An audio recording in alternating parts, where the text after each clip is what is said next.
Hi, Jai Hind everyone. My name is Major Abhinandan Singh, and I am a veteran of the Indian Army. And after having served about 8.5 years in the Indian Army, I cleared the UPSC Civil Services Examination 2022 with an All India rank of 749. And the very purpose of making this video is because I have been receiving a lot of calls, a lot of messages from my fellow officers, some of them my seniors and some of them my colleagues and even some juniors, who are asking a very important question. And the very purpose of making this video is to clear the doubts that may arise in the mind. And the question is, can or whether the army officers or the army men can appear for civil services, or for that matter other civil examinations. So the very purpose of making this video is to clear the discrepancy or the doubts with respect to that position, and also other certain criteria for appearing for civil services. So first of all, let us address the question at the war footing. Can army officers appear for civil services or civil employment? The answer is yes, but there is a catch. The catch is, it is clearly mentioned in the Army Order 27/87, as you can see, that there are certain condition of officers who are qualified for appearing for civil employment, but they have to meet the QR that is itself mentioned in Army Order 27/87. So for the information of everyone, let me clarify the various categories of officers who are eligible to appear for civil services or civil employment under the Army Order 27/87. What does it say? That the officer needs to meet one of these 5 criteria. So what are these? The first is non-empanelment. So suppose there is an officer who has been non-empaneled, that he has missed his boards, then he becomes eligible to apply for civil employment through proper channel. So the first condition is only for those who are non-empaneled and not for the officers less than or other than those who are not non-empaneled. So if you're non-empaneled, then we can be covered under the Army Order 27/87. Now moving to the next, if we have the second criteria, it is that we must have 2 years of residual service. That is the retirement age. So as we are all aware, when we join the services, as per the age and the rank, we are given a certain retirement age. So if there are only 2 years left for that particular retirement age, you become eligible to apply for the civil employment.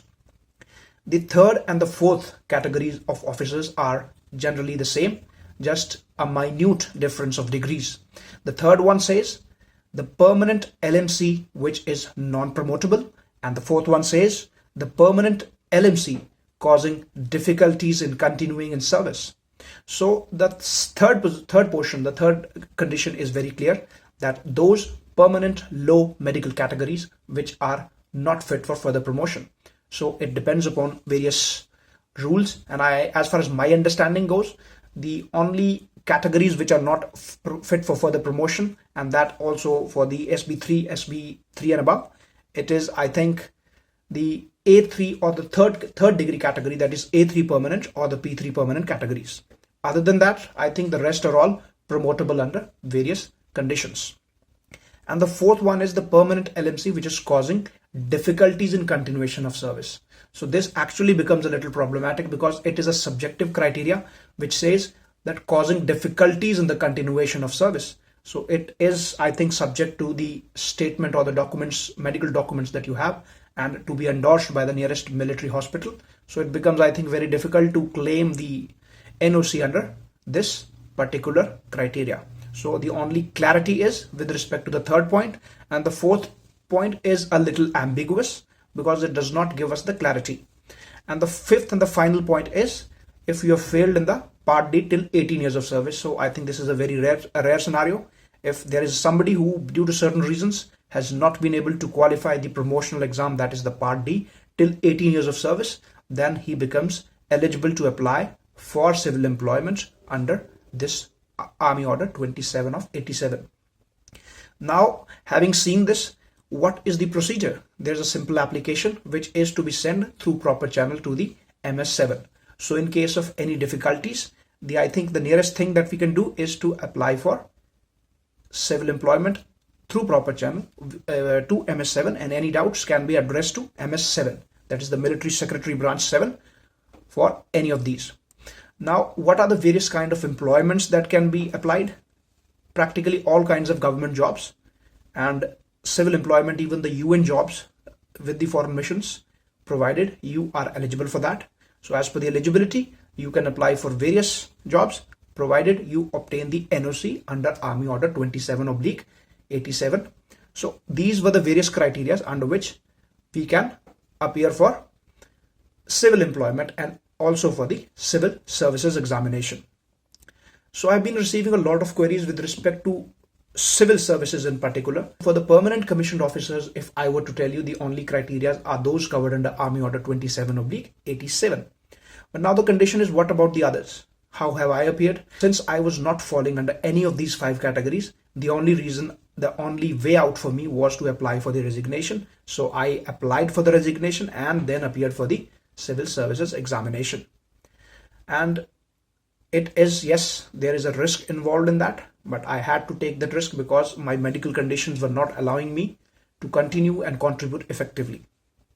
Now there are other queries with respect to civil services in particular, that who are eligible to appear for civil services and who are the category of officers who can claim the 5 years relaxation. For the information of everybody, the general category candidate can appear for civil services examination till he or she attains the age of 32 years. But when we talk about the ex-servicemen or the defense officers, defense service, defense personnel who have at least served for 5 years or more, it becomes 37. So we have an age relaxation of 5 years in particular. If I read it directly from the UPSC notification, what does it mention? It mentions that we have an age relaxation of 5 years in the case of ex-servicemen, including the commissioned officers and the emergency commissioned officers, short service commissioned officers who have rendered at least 5 years military service as on 1st of August of that particular year and have been released from the service. So if you are an officer who has at least served for 5 years in the military, and if you're a short service commissioned officer and have been relieved after 5 years, or even a permanent commissioned officer, if relieved from the service, you are eligible to claim the 5 years age relaxation. The other provisions already covered under Army Order 27/87. So I think that should be amply clear from that. So moving on, what are the other things? When we talk about that they have been released as on 1st August of the particular year and have been released on completion of assignment, including those whose assignment is due to be completed within 1 year from that year. So for the short service commissioned officer, if they are having 9 years of service, for those who wanting to serve 10 years, they are eligible to claim this particular compensation or the relaxation of 5 years. And they have been removed from the service, not by the way of dismissal or discharge. So I'll read it again: on completion of assignments or within 1 year from the date of year in which you are appearing, otherwise than by way of dismissal or discharge on account of misconduct. So in case of normal discharges, you become eligible to claim 5 years age relaxation. Also, if you have been released on account of physical disability which is attributable to military service, so the people who become disabled and some disability which is attributable to military service, then you become eligible to claim 5 years age relaxation.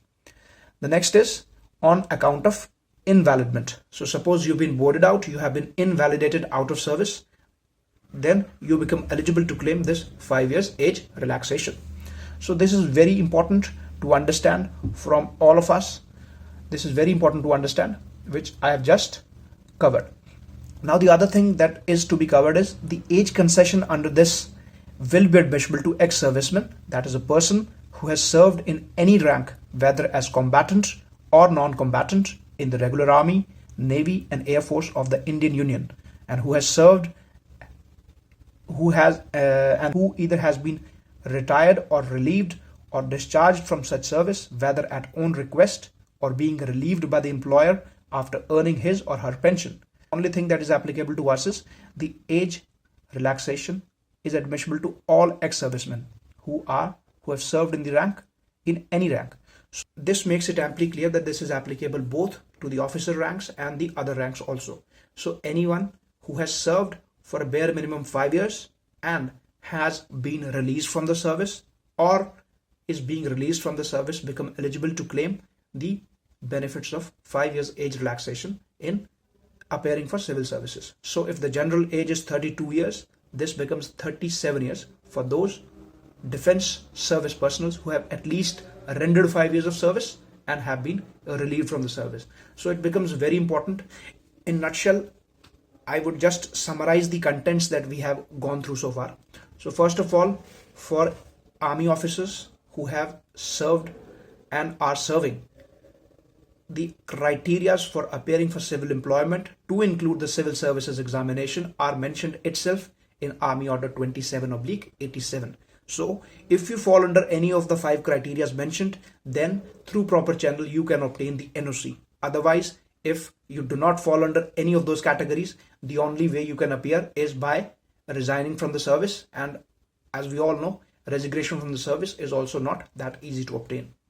And the other thing, if I talk about the 5 years age relaxation, it is applicable to all ex-servicemen, that is all officers and other ranks of Indian Army, Indian Navy and Indian Air Force who have rendered at least 5 years of service and have been relieved from the service at his own request or after pension. So these are the criteria. I hope I have been able to address some of the issues that were arising in your mind. I request you all to kindly share this video with all the fellow officers and the fellow other ranks so that any doubts with respect to anything can be resolved. And if still there is a discrepancy, you can directly contact me through my Insta link, or you can come in the comment section and let me know, and I'll try to find out more information, and hopefully this video proves of some help to you and is able to resolve certain difficulties and certain doubts which were arising in your mind. And this was an attempt to be able to answer those questions which my fellow officers have been asking to be. In the end, all I would like to say is this, that Indian Army is the most wonderful organization that we have in the country and in the world. And the years spent in the Indian Army are always going to be the most cherished years of my life. With this, I wrap this video up. Jai Hind, Jai Bharat.